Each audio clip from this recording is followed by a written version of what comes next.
All right, good morning. We're going to continue our study in Ecclesiastes that we started last week. We're going to start a little bit differently this week, just like we did last week, because of what's going on in our culture. I think it's important that we address some of the issues that are happening in the culture. We did a little bit last week when we talked about the Supreme Court nomination and talk about what it means to define what a woman is. This week, I want to talk about something else that's going on in the culture. You guys have probably heard it if you've been following the news. In Florida, a law was passed related to education and what can be taught in the schools. I assume most of you have heard about that. I wanted to talk about it a little bit, and I want to talk about it from a couple different perspectives. One is just simply reviewing what the law actually was or is, and then the responses to the law, and what that says about where we're at as a country. So the law, I actually have it printed off here, 7 pages. This is the actual language. This is not a news story about the law. This is not someone's interpretation of the law. This is the law as it is written. Okay, 7 pages long. I read all 7 pages of it. And most of it reads, most of it I think is not too controversial. The very first sentence says, an act relating to parental rights and education. Okay, so that's what it's about, parental rights and education. And the first point that I want to read, this is kind of sets the tone for the rest of it. I'm not going to read all 7 pages, but it reads something like this. In accordance with the rights of parents enumerated in certain sections, adopt procedures for notifying a student's parent if there is a change in the student's services or monitoring related to the student's mental, emotional, or physical health or well-being, and the school's ability to provide a safe and supportive learning environment for the student. The procedures must reinforce the fundamental right of parents to make decisions regarding the upbringing and control of their children by requiring school district personnel to encourage a student to discuss issues relating to his or her well-being with his or her parent, or to facilitate discussion of the issue with the parent. The procedures may not prohibit parents from accessing any of their students' education and health records created, maintained, or used by the school district. So essentially what it's saying here in this first part is basically that parents have a right to know what's going on with their kids in school. Okay? That the school should be encouraging students to talk to their parents about their well-being. There should be nothing controversial about this, about the schools telling or encouraging students to talk to their parents. Okay, and also not withholding information from parents. Schools should not be withholding information from parents regarding their children's well-being. And that's kind of the tenor of the whole bill, the whole law, is strengthening parental rights in regard to education. But the part that's gotten all of the news, the part that is causing a lot of issues from a lot of different quarters in our country, a lot of different sections, is literally one sentence. Out of the 7 pages of the law, it's one sentence, and this is what the sentence says. Classroom instruction by school personnel or third parties on sexual orientation or gender identity may not occur in kindergarten through grade 3, or in a manner that is not age appropriate or developmentally appropriate for students in accordance with state standards. That's all it is. That's all it says.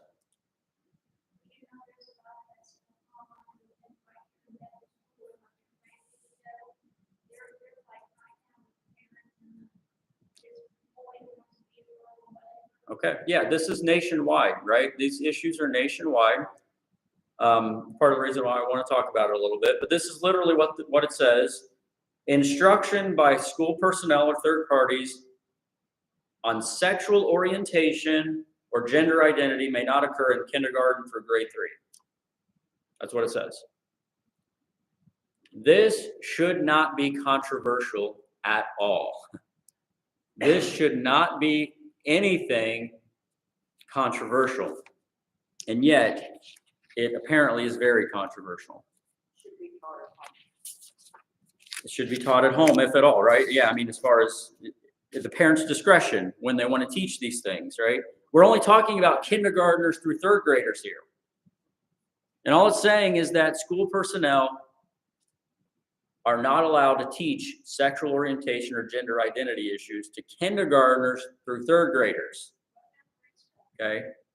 Yeah, I mean, we could say that schools shouldn't be talking about these things at all, ever. Like, I would question even high schoolers, to be honest with you. There's no need for teachers to be talking about these issues with students. But let's just confine it to kindergartners through third graders, since that's what the bill is talking about. It has caused such an outrage among so many that the Walt Disney Company has responded to this. Of course, we know Walt Disney's major player, and as far as business in Florida. The Walt Disney Company, this is not some low-level manager in Disney who put out a statement about this. This is not some person who works at Disney World who put out a statement about this. This is an official statement from Disney, the company. Okay, statement from the Walt Disney Company. This is their actual statement. This is the position of the company of Disney. It says this: Florida's House Bill 1557, also known as the Don't Say Gay Bill, which you guys have maybe heard that's what the media is calling it, right? The Don't Say Gay Bill, should never have passed and should never be signed into law, should have never been signed into law. Our goal as a company is for this law to be repealed by the legislature or struck down in the courts. And we remain committed to supporting the national and state organizations working to achieve that. We are dedicated to standing up for the rights and safety of the LGBTQ plus members of the Disney family, as well as the LGBTQ plus community in Florida and across the country. That's Disney's official statement on this. So first, notice the language that they use here.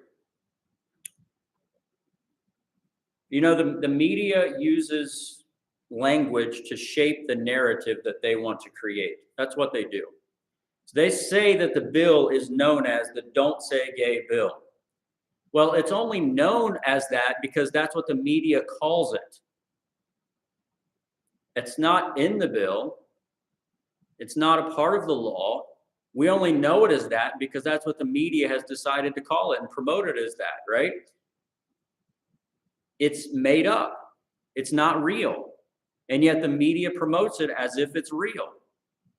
The media can make up anything they want, and they can shape the thinking of huge portions of the population when they do that. So we need to beware of having our minds molded by the opinions of the media.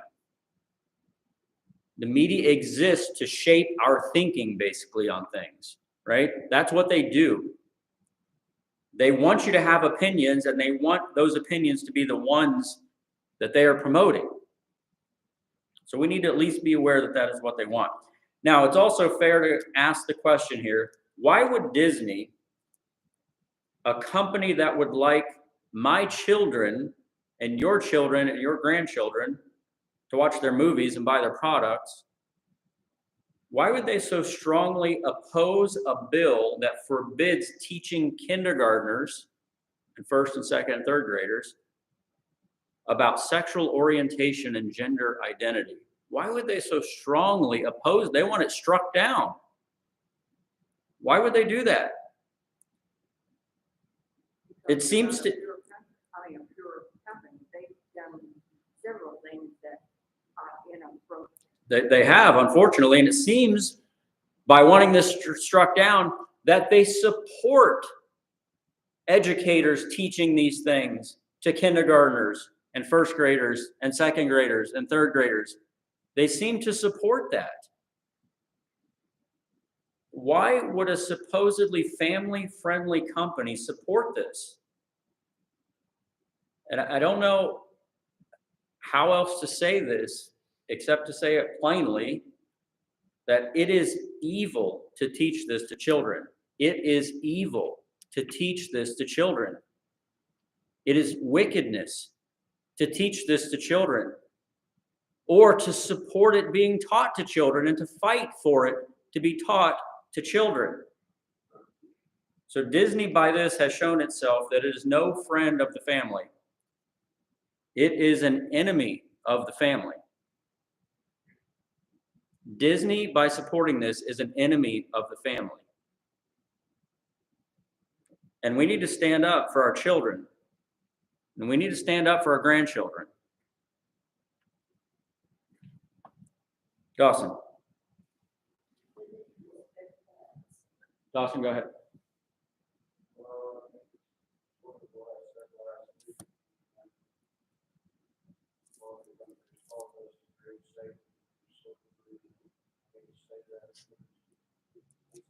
Yeah. And I think just like we don't learn in the 60s that you can be impressionable about acting bills, okay? Our kids, they grow up and they're sort of like transform their minds and stuff. And so my kids would go on stuff like this.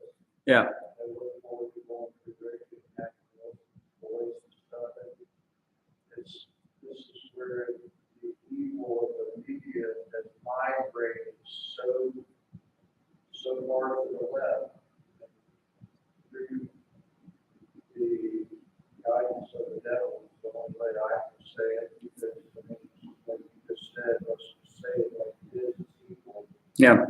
That they're trying to take and they realize that earlier scientists and people that they were proved that kids that are 2 to 3 years old are like sponges. Kids are very impressionable. And they're very impressionable, and so they're teaching them as early as possible because they want these children to be used. And that's where you came in and said that we as parents, grandparents and stuff, we're the last line in defense for our Lord in this country because our country keeps going the way it's going. Our kids aren't going to know anything about the Bible. They're trying to get rid of the Bible. Right. You know, they're trying to get rid of all religion whatsoever. And if they know they can get rid of God, and get rid of God in the schools, of God, the Satan's got to get a football. Well, I would agree with all that, and I would say too that we need to be the first line of defense for our children, and I will be the first line of defense for my children when it comes to this stuff. We need to stand up for our children and not support or promote this in any way. We need to oppose this because it's wickedness, because it's evil. This, again, like last week I said, these are not political issues. These are issues of righteousness. These are issues of what our children, listen, our children are being trained by the things they watch on TV. And you don't believe me in that. Here's an article. This was taken from a kind of an insider meeting at Disney. Executives and producers at the Walt Disney Company said during a recent internal meeting that there will be a renewed effort to make leading characters in films and shows gay or transgender, with one talking about how she has been at work to enact a not at all secret gay agenda in several programs. Kelly Burke, president of Disney General Entertainment Content, said during the meeting that she is the mother of 2 queer children, including one who identifies as a different gender than the one they were born. Burke said Disney has already been home to incredible, groundbreaking LGBTQIA stories over the years, but during a recent open company forum, a different executive lamented that there have been only a handful of queer leads. We have many, many, many LGBTQIA characters in our stories. This is the executive of Disney saying this, that they have many, many, many LGBTQIA characters in their stories, and yet we don't have enough leads. and narratives in which gay characters just get to be characters and not have to be about gay stories. That's been very eye-opening for me, and I can tell you it's something that I feel perhaps had this moment not happened, I as a leader and me and my colleagues would not have focused on, she told colleagues and other Disney employees. Going forward, I certainly will be more so. I know there will be, and I hope there is a moment where we just don't allow each other to go backwards. And the article goes on. Listen, they have exposed themselves for what they are. The mask has come off for Disney. All their cards are down on the table. This is their agenda, and this is what they're pushing. And we should not support this. Melvin?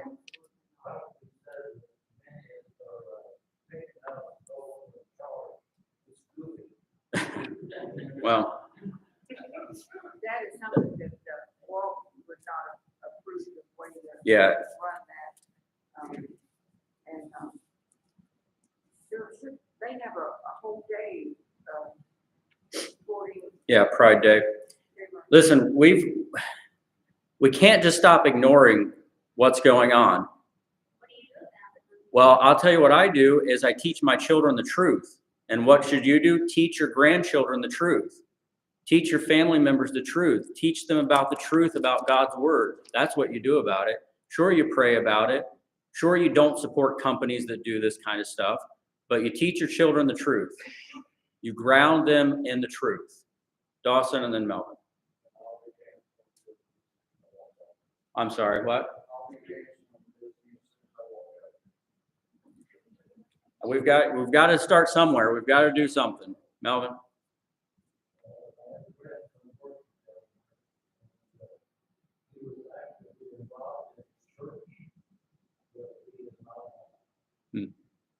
Yeah. Listen, it's one thing if this was HBO saying this or something, geared towards adults. This is geared towards the youngest children. This is geared towards our children. There's a warning in the Bible about causing young children to stumble. It would be better for the person who causes a young child to sin, it would be better for him if a millstone were hung around his neck and he were drowned in the depth of the sea. That would be better for the person who causes the children to stumble. Judgment will come on people who do this. That's not my opinion. Judgment will come on people who do this. We shouldn't support them, really. We shouldn't go to their. We should not support them. I'm not ashamed to say that. We should not support them. We shouldn't go to Disney. We shouldn't buy their products. I would agree. Gary, were you going to say something? I just, taking this all in, it's like, what purpose are they doing this? Are they just blindly listening to Satan and the Satan behind that? I mean, Yes. what makes the person just say, well, I'm going to turn Disney World into a, Right. We have to remember that we're not wrestling against people, against flesh and blood, right? So our enemy is ultimately not the people. This is a spiritual battle. We need to recognize that this is a spiritual battle. So yeah, I don't say all this to say we need to be enemies with the people, but we do need to oppose this, and we need to oppose it strongly as the church. The church had better be standing up against things like this. I mean, what good are we if we're not doing that? This is the basic we should be doing when it comes to our children. This is the minimum. Sorry, Gary. that's okay. What purpose do they have in doing that?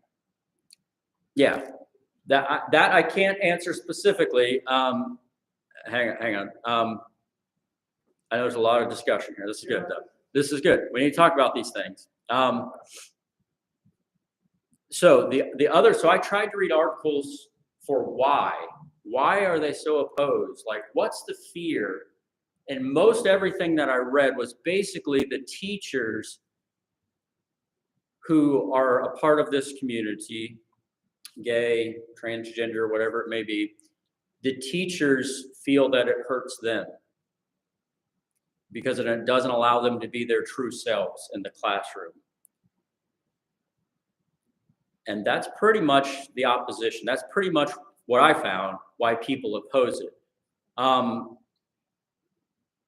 I'm sorry, I'm more concerned about if it hurts the kids rather than it hurts the teachers and their ability to be their true selves. You can teach children without the children knowing anything about your personal life. You can do that. You should do that, in fact. You should strive to do that. School's not about you and what your personal life's all about. It's about teaching the children the stuff they need to know. Sorry, this gets me fired up a little bit. Brian, you want to say something? A lot of it is money. If they can convince more kids that they're weird and sell more little princess costumes, because the Christians aren't spending the money. Yeah. Or quietly disappearing. What was the last Christian movie that came out? It flopped. It didn't do anything, but you have a Disney movie with a main character. Money. Millions and millions of dollars. Yeah, it is a lot of money. Now, I don't know whether I believe, I was almost printed off. There's a lot of stuff I could have printed off and come and read, but there was another article that said that a recent poll said that 1 in 5 high school students identifies as not heterosexual, something other than heterosexual. 1 in 5, 20%. I don't know if that's true, but that's concerning. That's concerning.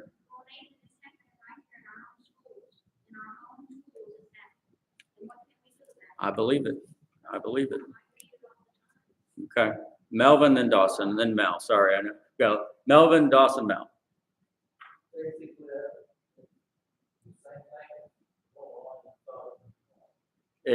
No question. In fact, it might be worse because this is directed at children. Dawson?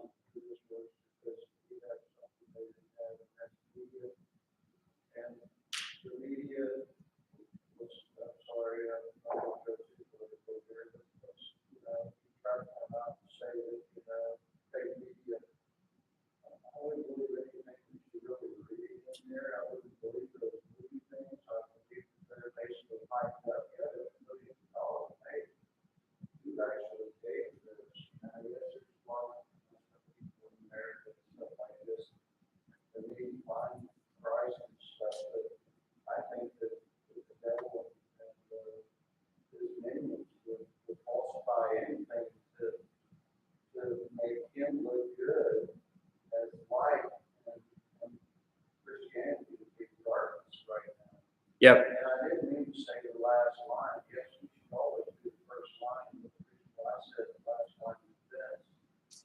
Is because we have the whole world pushing against us as Christians right now. And we as individuals see this happening to our kids, our community and stuff. And this is taking off like a major firestorm here.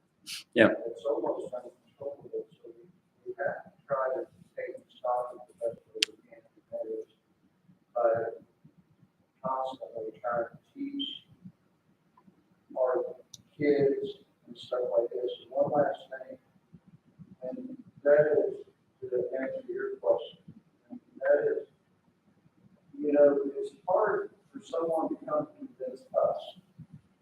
We're already set pretty much in our ways. Okay, if you get up into your 20s and stuff like this, you start getting set in your ways. Yep. You got these ideas hard. Kids aren't. Kids are sponges. Kids are always going to be asking why. And it's the why that the devil's thinking that these people are going to use as quickly as possible because they know that if they can take an attack to you, they can bring this country down. Well, they're playing the long game. Yeah, they're playing the long game, no doubt. You get the children in this generation, just give it 10, 15, 20 years and look, you know, you'll have the future secured, basically. We have failed as a church to do that. I mean, let's be honest. The church has failed to do that with the younger generation. We've brought them in, we've entertained them a little bit, and then they go off to college and they leave the church and never come back. We haven't grounded them in the truth so that they can stand up against this kind of stuff.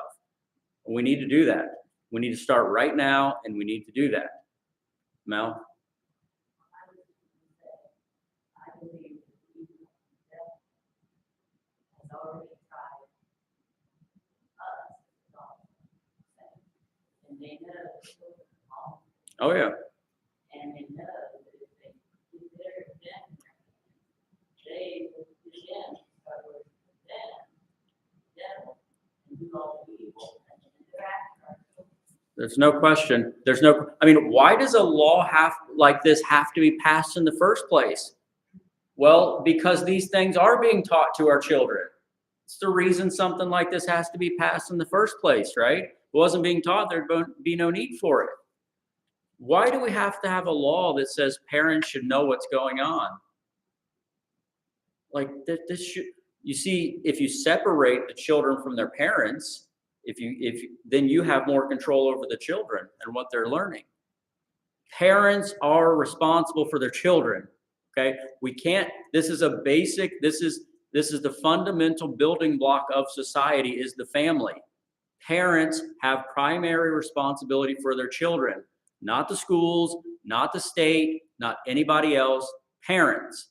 Parents are responsible, and parents will be held responsible on the day of judgment. So parents need to take that responsibility seriously. Awesome. But there you go.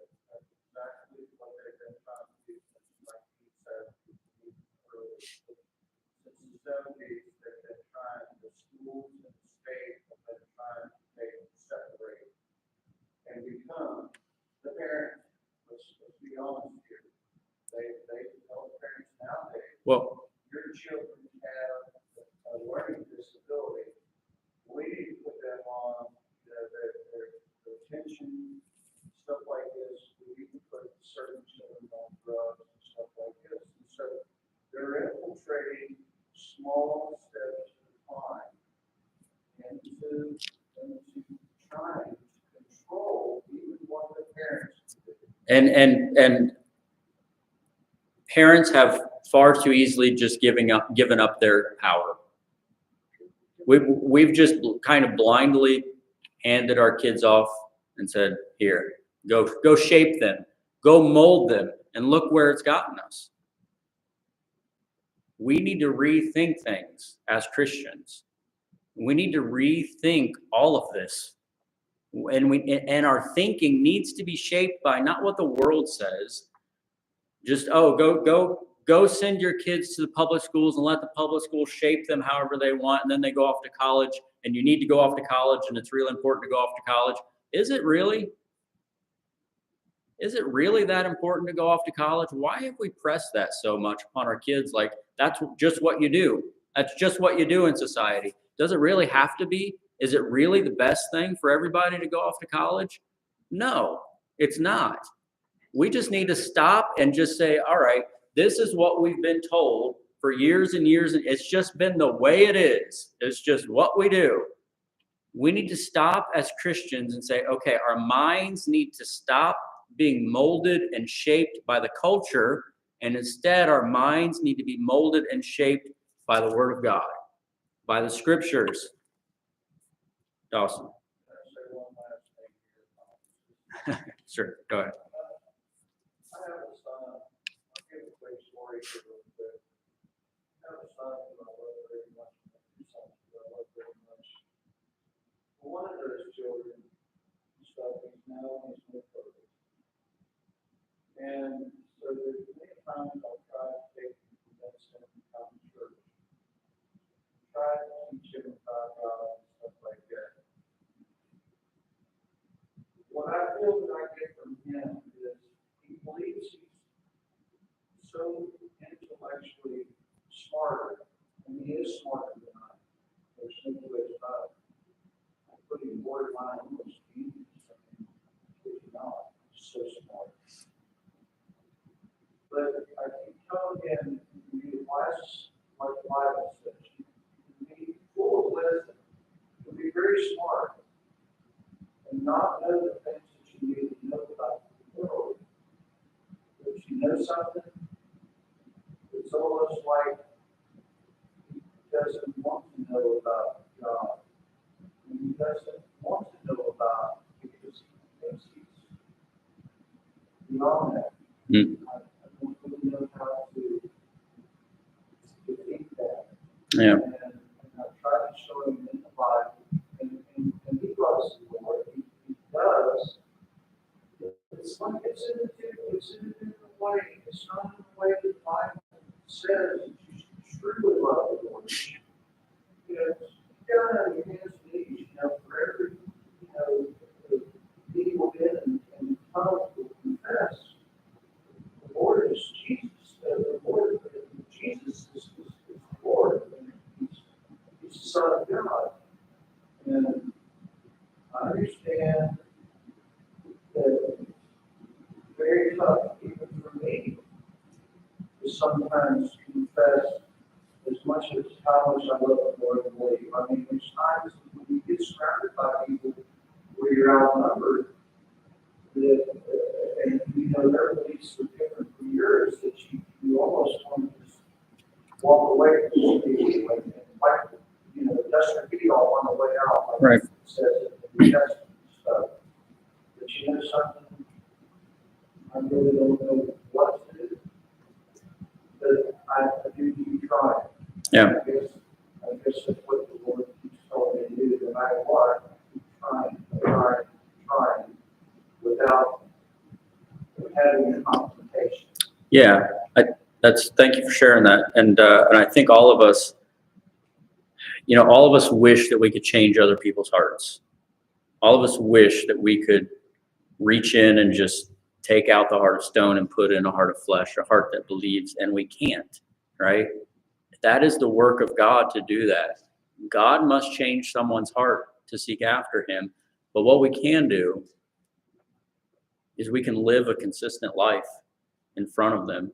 You know, we can say all the words we want, and we should say the words, but if our life doesn't back it up, if the way that we treat people doesn't back it up, if the way that we're living our life, if we're living a life of unrepentant sin, if we're living a life that doesn't reflect what we say we believe, it's not going to do anything.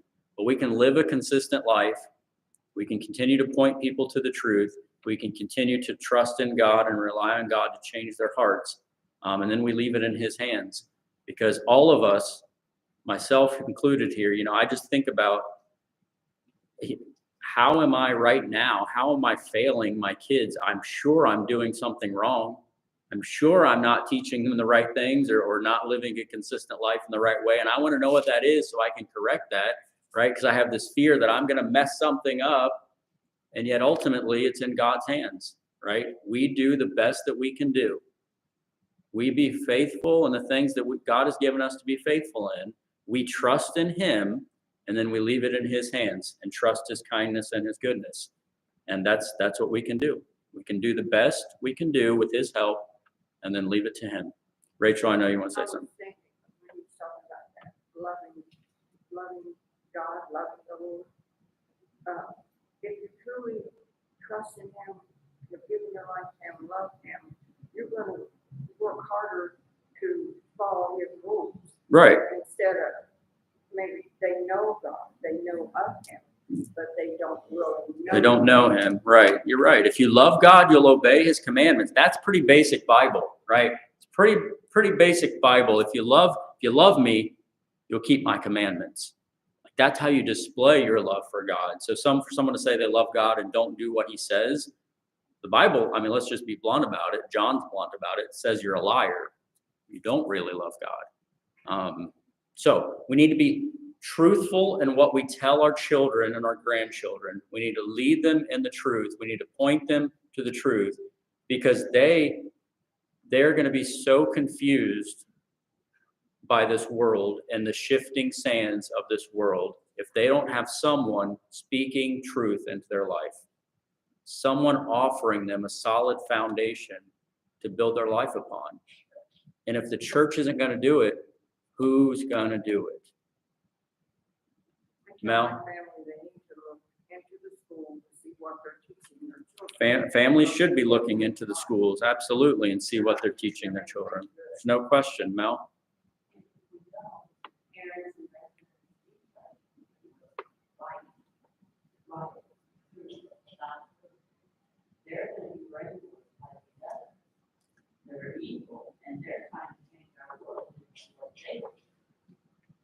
Absolutely. And that's what's happened up to this point, unfortunately, is parents have just said, oh, we'll let you teach. We assumed that the schools would be teaching things like how to read and write and do math. We just kind of assumed that that's what would happen. And yet we find out that no, educators are wanting to talk to our kindergartners about gender identity. Joan, go ahead.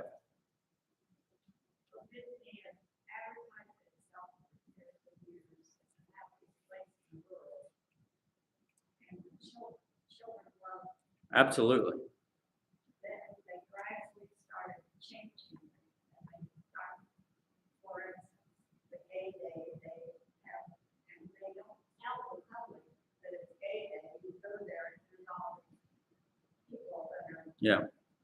I worked there for 11 years. Why? Yeah.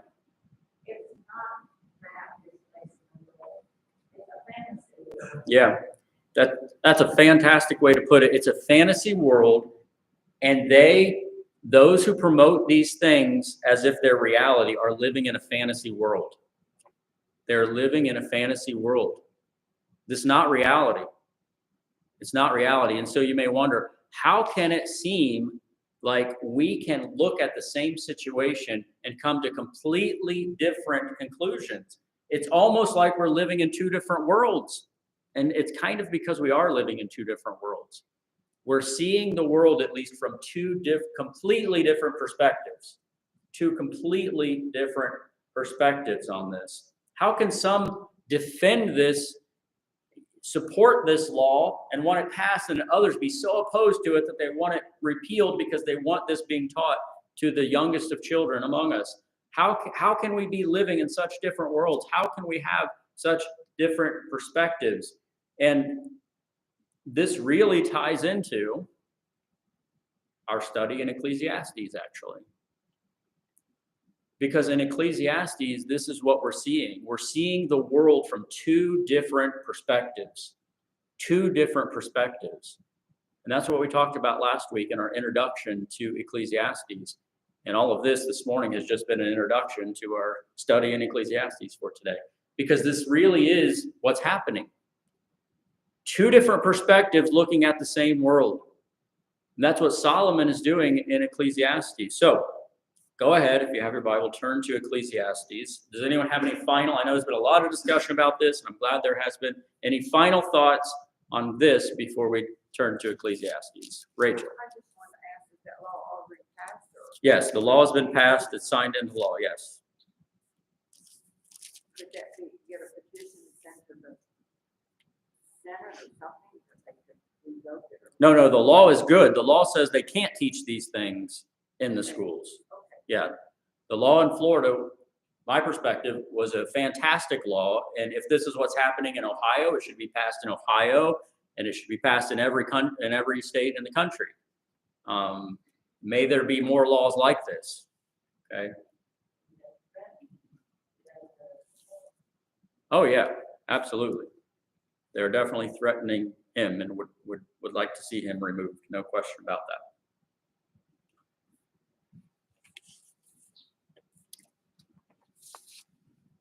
Ecclesiastes. Last week, we looked at the fact that this is a book of wisdom, and do we need wisdom today for the world that we're living in? We absolutely need wisdom from God to know how to navigate these issues, because none of us are going to get things right all the time. We're all fallible. We all make mistakes, right? We all have blind spots in our own life. None of us understand the big picture. None of us understand everything. And so all of us need to depend on an outside source of truth, on God to reveal truth to us, and let that then be our light. Let that then be our guide. Because if we're guided by our own hearts, we're going to be led astray. We're going to be deceived. If we're guided by our own thoughts and our own wisdom, we're going to be led astray. And so we're thankful that God has given us books like Ecclesiastes. That's a book of wisdom. We said last week that it's not a book of wisdom in the same that a book of Proverbs is, right? Proverbs is a book of wisdom, written also by Solomon in his younger years. A book really to give instruction on how to live life wisely. And we should read Proverbs, know Proverbs, and follow the Proverbs and learn the wisdom so that we can live our life properly. The wisdom in Ecclesiastes is a little bit different. It's almost like a different category of wisdom because it's the type of wisdom that looks at the question of, why do I even have life in the first place? Not necessarily how to live it properly, but why do I even have it? What is my purpose on this earth? Why do I exist at all? Is there any purpose or is it all meaningless? And we said last week that that's how this book starts off. Meaninglessness, vanity, futility, emptiness. This is what the preacher says. This is what Solomon says, right? Solomon, who we talked about last week, had all the wealth that anyone could imagine. He had been blessed beyond measure. He had wisdom, which he requested for wisdom, right? When God said, ask anything and I'll give it to you. He requests wisdom and he says, because you've asked for wisdom, I'll also bless you with all the wealth. All these things, right? We went through several scriptures in 1 Kings last week that looked at all the wealth that he had. Unbelievable, everything that he had. Blessed beyond measure, and yet in 1 Kings chapter 11, we saw the downfall of King Solomon when he is led astray by his many foreign wives, and his heart is turned from the Lord. He begins to rebel against God and to build shrines, build altars to false gods. And this is the end. This is the downfall of Solomon. This is the downfall of the kingdom of Israel as the kingdom is then split in two. And Solomon makes a ruin of his life, an absolute ruin of his life because of that. And at the very end of his life, it seems, is when he wrote the book of Ecclesiastes. He's looking back over everything. He's looking back on all the wisdom that he had attained, all of the pleasures that he had enjoyed, all of the things that he had built. He's looking back on it all, and this is what he wants us to know from someone who has experienced it all. The highest of highs and the lowest of lows, Solomon had experienced all of it. And he says, this is what you need to know. And it's the book of Ecclesiastes. And he starts off saying that it's all vanity. That it's all vanity. The first whole chapter, he's talking about it's all emptiness. It's grasping for the wind. And he goes into detail and he talks about how the fact that one generation passes away and another generation comes. And look, just because you die doesn't mean the world stops. Right? Talks about the wind continues on its courses and the seasons, they continue to change. The sun goes up and comes down. The world doesn't stop for you when you die. The things that have already been done are the things that are going to be done. There's nothing new under the sun, right? And so it makes us feel kind of small in chapter 1. Makes us feel kind of insignificant, like really is meaningless. And we say, well, how does this make sense? Like, he wasn't an atheist, right? He believed in God. So how can he say that everything's meaningless? This doesn't make sense for this to be in the Bible. And yet we said there's 2 clues, right? There's 2 clues in this that we need to not only consider in chapter 1, but also throughout the whole of the book, because these are going to be little indicators for us as we're reading the book. When we see this phrase, it should cause us to think, all right, I need to think about which perspective is being talked about here. And what was that phrase? Who remembers what that phrase was? Under the sun. Yeah, we saw that in verse 3 and in verse 9. What profit has a man from all his labor in which he toils under the sun? We talked about the importance of this phrase, under the sun, that it's a trigger for us, that we talked about it's like putting on the glasses that helps you to see everything clearly. We talked about, I think I gave the example of the cartoon where the kids couldn't see the monster until they put their glasses on, and then everything made sense to them because they could see everything clearly. But when they took them off, nothing made sense. All the chaos was happening, all the destruction was happening, but it didn't make sense to them. Okay, so when Solomon talks about life under the sun, he's taking his glasses off and he's looking at things without his glasses on. And it seems like chaos, and it seems like futility. Okay, and that's what we need to remember as we go through this book. is to look for those clues, those phrases for us to look for. And under the sun is a major clue for us, a major trigger. If you have your Bible study book, I thought there was a helpful section that talks about the structure of the book. It was in the beginning, starting on page 13. And I'm just going to read this because this is going to help you as you're reading through the book of Ecclesiastes to make sense of it. Okay. It says one way, this is under structure, moods, and cycles. One way to catch a big picture perspective of Ecclesiastes is to identify alternating passages where the dominant mood is either positive or negative. We thus recognize the book as a prolonged contrast between two viewpoints. In terms of space, the major theme is the emptiness of life under the sun. That is, life lived by merely human or earthly values. The counterpart, which is intertwined and does not, contrary to common misconception, surface only at the end, asserts an alternative to life at ground level.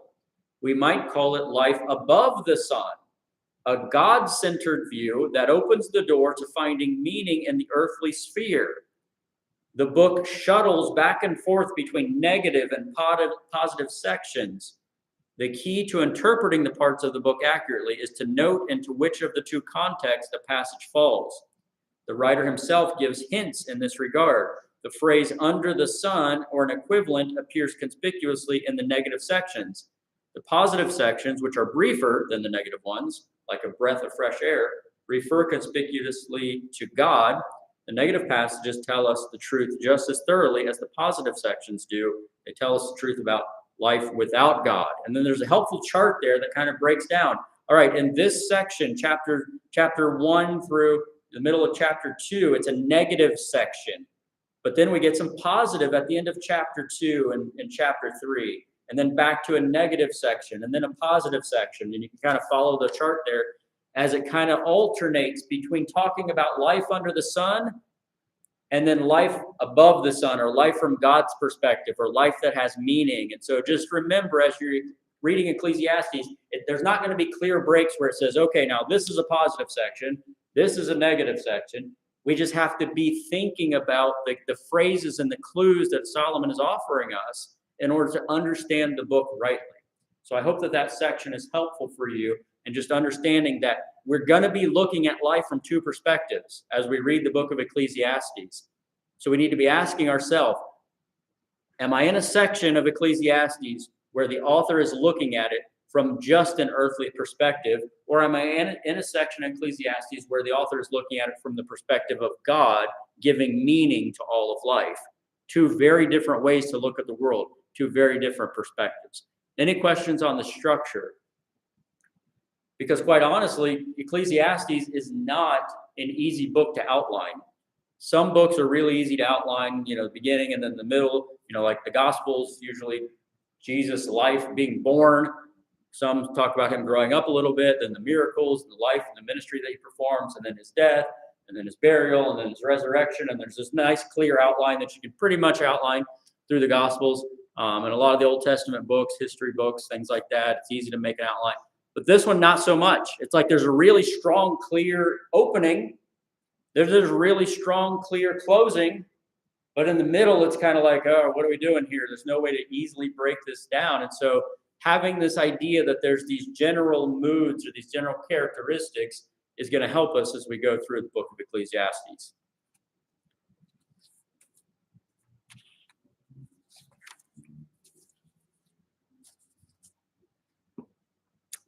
Okay. Let's do this as we close. So just be prepared to look through with me in the book of Ecclesiastes, because we're just going to look at some of the instances of this phrase under the sun, just so you can see how often it is used in the book of Ecclesiastes. We've already seen it twice in the verses we've just read. We saw it in verse 3, in verse 9. But then, and I'm not including all of them here, just some of them, okay? So if you turn over to chapter 2, for instance. Okay, so yeah, there's one in 114 that we haven't got to yet. We haven't even studied those verses yet. So there's another one in chapter 1. Turn over to chapter 2. Look at verse 11. Then I looked on all the works that my hands had done, and on all the labor in which I had toiled, and indeed all was vanity and grasping for the wind. There was no profit under the sun. There's the phrase. Look down at verse 17. Actually, listen to the next 17, 18, 19, and 20. 4 verses in a row. Therefore I hated life, because the work that was done under the sun was distressing to me, for all is vanity and grasping for the wind. Then I hated all my labor in which I had toiled under the sun, because I must leave it to the man who will come after me.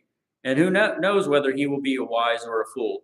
Yet he will rule over all my labor in which I have toiled, and in which I have shown myself wise under the sun. This also is vanity. Therefore I turned my heart and despaired of all the labor in which I had toiled under the sun. Verse after verse after verse after verse, he says this phrase. Okay. Then look down at verse 22. So just skip one verse. For what has man for all his labor, and for the striving of his heart with which he has toiled under the sun? Over to chapter 3, verse 16. Moreover, I saw under the sun, in the place of judgment, wickedness was there, and in the place of righteousness, iniquity was there. Chapter 4, verse 1. Then I returned and considered all the oppression that is done under the sun. Verse 3, same chapter. Yet it is better than both, yet better than both is he who has never existed, who has not seen the evil work that is done under the sun. Verse 7, then I returned and saw vanity under the sun. Chapter 5, verse 13. There's a severe evil which I have seen under the sun. We're only going to look at 2 more. Chapter 6, verse 12.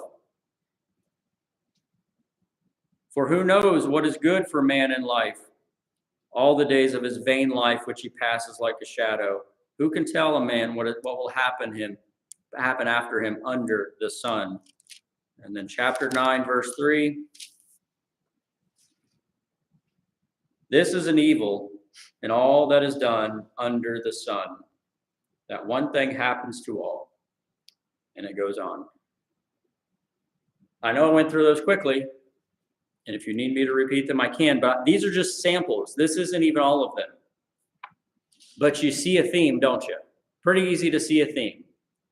Over and over and over again, Solomon tells us, this is how I'm looking at life here, under the sun. And this is what you need to learn from it. Now, again, the conclusion is going to be really strong, and he's going to conclude in the last chapter and really hammer home his point and talking about why he's looking at it from this perspective under the sun. Okay, but we're going to have to get there. We're going to have to do some hard work to get to that point. Barb, do you need me to repeat them? Okay. Chapter 4, verses 1, 3, and 7.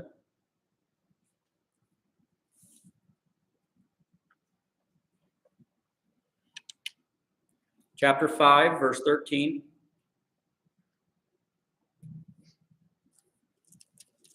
Chapter 6, verse 12. And chapter 9, verse 3. But as you read through it on your own, you'll find more. And you can make a note of those. You're welcome. You can make a note of those as you go through, and you can underline it, highlight it, and that will help you to know what section you're reading, right? Whether this is a negative section of the book or a positive section of the book. Okay, so look through those, or look for those as you read through the book. So this is life without the glasses on. This is why life is ultimately vanity, emptiness, without true wisdom. This is why we're studying this book, because we'll see at the end and throughout all of it that life, in fact, is not meaningless. Not if we understand it rightly. Not with ourselves at the center of it, but with God at the center of it, where he belongs. If he's not there, then it is meaningless. Then it is empty. But Solomon's point ultimately will be that life has meaning because God exists, and we exist to obey him. to fear him and to love him. So that's where we're going to be headed in the rest of the book of Ecclesiastes. Any thoughts or questions as we wrap up? Next week, we didn't get near as far as I thought we would get today. That's okay. We had a lot of discussion at the outset of this. Next week, we'll finish up chapter 1 and then get into and maybe finish chapter 2. So go ahead and read those. Okay, let's close with the word of prayer. Father, thank you so much for today. God, give us wisdom. We need wisdom for the world that we live in today. Help us to be strong and rooted in the truth, to be built on a firm foundation of your word. And help us to teach our children to know your truth, to be built up on the firm foundation of your word, because this world will so easily pull us all away to follow after other things if we're not committed to seeking you first. Help us as a church. Help us as parents. Help us as grandparents to be committed to seeking you first and to be living a life that's consistent before a watching world, before a watching family. Forgive us for where we failed you. Help us to be faithful. In Jesus' name, amen.